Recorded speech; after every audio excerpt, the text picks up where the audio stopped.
ఆదికాండము 34వ అధ్యాయము. లేయా యాకోబునకు కలిగిన కుమార్తె అయిన దీనా ఆ దేశపు కుమార్తెలను చూడవెళ్ళెను. ఆ దేశము నేలిన హివ్వీయుడైన హమోరు కుమారుడగు షెకెము ఆమెను చూచి ఆమెను పట్టుకొని ఆమెతో శయనించి ఆమెను అవమానపరచెను.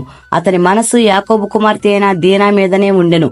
అతడు ఆ చిన్నవాని ప్రేమించి ఆమెతో ప్రీతిగా మాట్లాడి, ఈ చిన్నదాన్ని నాకు పెండ్లి చేయమని తన తండ్రి అయిన హమోరును అడిగెను. తన కుమార్తెను అతడు చెరిపెనని యాకోబు విని తన కుమారులు పశువులతో పొలములో ఉండినందున వారు వచ్చు వరకు ఊరకుండెను.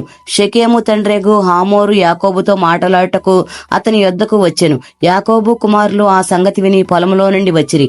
అతడు యాకోబు కుమార్తెతో శయనించి ఇశ్రాయేలు జనములో అవమానకరమైన కార్యము చేసెను. అది చేయరాని పని కనుక ఆ మనుషులు సంతాపం పొందిరి. వారికి మిగులు కోపం వచ్చెను. అప్పుడు హమోరు వారితో, షెకెము అను నా కుమార్ని మనసు మీ కుమార్తె మీదనే ఉన్నది. దయచేసి ఆమెను అతనికిచ్చి పెండ్లి చేయుడి. మీ పిల్లలను మాకిచ్చి మా పిల్లలను మీరు పుచ్చుకొని మాతో 1000 మంది మా మధ్య నివసించుడి. ఈ దేశము మీ ఎదుట ఉన్నది. ఇందులో మీరు నివసించి వ్యాపారం చేసి ఆస్తి సంపాదించుకునుడని చెప్పెను. మరియు షెకెము, మీ కటాక్షము నా మీద రానియుడి. మీరేమి అడుగుదురో అది ఇచ్చేదను. ఓలియు కట్నమును ఎంతైనను అడుగుడి, మీరు అడిగినంత ఇచ్చేదను. మీరు ఆ చిన్నదాన్ని నాకు ఇయ్యుడని ఆమె తండ్రితోనూ ఆమె సహోదరులతోనూ చెప్పెను. అయితే తన సహోదరుడైన దీనాను అతడు చెరిపినందున యాకోబు కుమారులు షెకెముతోనూ అతని తండ్రి అయిన హమోరుతోనూ కపటముగా ఉత్తరమిచ్చి అనిదేమనగా, మేము ఈ కార్యము చేయలేము. సున్నతి చేయించుకున్న వానికి మా సహోదరుని ఇయ్యలేము. అది మాకు అవమానమగును.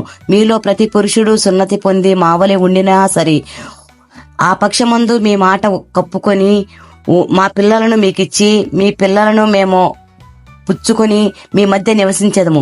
అప్పుడు మనము ఏకజనమగుదుము. మీరు మా మాట విని సున్నతి పొందని ఎడల మా పిల్లలను తీసుకుని పోవదునని చెప్పగా వారి మాటలు హమోరు కుమారుడైన షెకెమునకు ఇష్టముగా ఉండెను. ఆ చిన్నవాడు యాకోబు కుమార్తె యందు ప్రీతి గలవాడు గనుక అతడు ఆ కార్యము చేయుటకు తడవు చేయలేదు. అతడు తన తండ్రి ఇంటి వారందరిలో గనుడు. హమోరును అతని కుమారుడైన షెకెమును తమ ఊరి గవని యొద్దకు వచ్చి తమ ఊరి జనులతో మాట్లాడుచు, ఈ మనుషులు మనతో సమాధానముగా ఉన్నారు గనుక వారిని ఈ దేశమందు ఉండనిచ్చి ఇందులో వ్యాపారము చేయనివ్వుడి. ఈ భూమి వారికి చాలినంత విశాలమై ఉన్నది కదా. మనము వారి పిల్లలను పెండ్లి చేసుకుని మన పిల్లలను వారికి ఇత్తము. అయితే ఒకటి, ఆ మనుషులు సున్నతి పొందినట్లు మనలో ప్రతి పురుషుడు సున్నతి పొందిన ఎడలనే మన మాటకు వారు ఒప్పుకొని మనలో నివసించి ఏకజనముగా ఉందురు.